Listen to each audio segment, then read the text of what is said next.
Hey guys, it's Matt here. Just wanting to show you how to install your Pulsar LT on your 2019 to 2020 GM gas truck. Now this setup works on a 5.3 liter or 6.2 liter motor. And we'll show you how to operate this connector here because it can be a little confusing. First off, I'll just show you real quick. This is the data link connector. This is the only thing that we're plugging into in the entire vehicle for your Pulsar LT.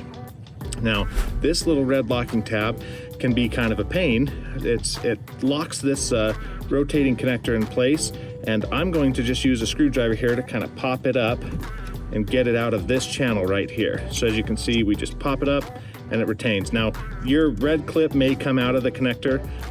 If so, you can slide it back in, no big deal. The next part of this connector, which can kind of be a little subtle, is this collar here has to actually go up, and this portion rotates counterclockwise. So what you actually have to do is down here on this bottom right side of the connector, there's a little tab.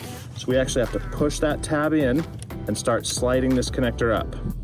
I've pulled the connector off of its mount here so that we can have a little bit better access and give you a better shot of this. So this is the lower locking tab right here. So basically we're pushing in on that and you'll hear a little click, and then you can start to slide this collar up. You'll notice it'll start rotating its way out, and then you can pull your whole connector apart. And that's pretty simple, gets it disconnected so you can go ahead and plug in our side of the harness, which I've got the Pulsar LT right here. Okay, now we've got the factory connector removed, and now it's time to hook up the Pulsar LT harness.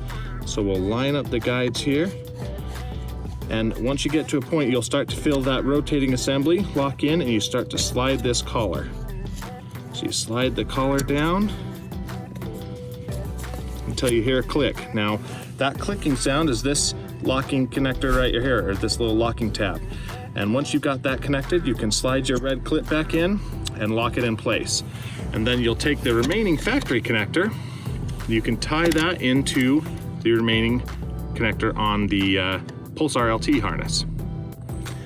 Okay, so now that we've got the lower connector installed, we're gonna go ahead and put this upper connector back in, line everything up, then slowly push this collar down until you hear the click. Okay, I kind of muffled the click there with my hand, but again, it was this locking tab right here going into place. And then we push down the red connector, which gets you all locked up and you're good to go. And your Pulsar LT is now installed. Okay, and once you've got your connector installed properly and everything locked back in place, you can go ahead and adhere the two Velcro strips onto the top of the intake cover and mount your Pulsar LT right here, and you're good to go.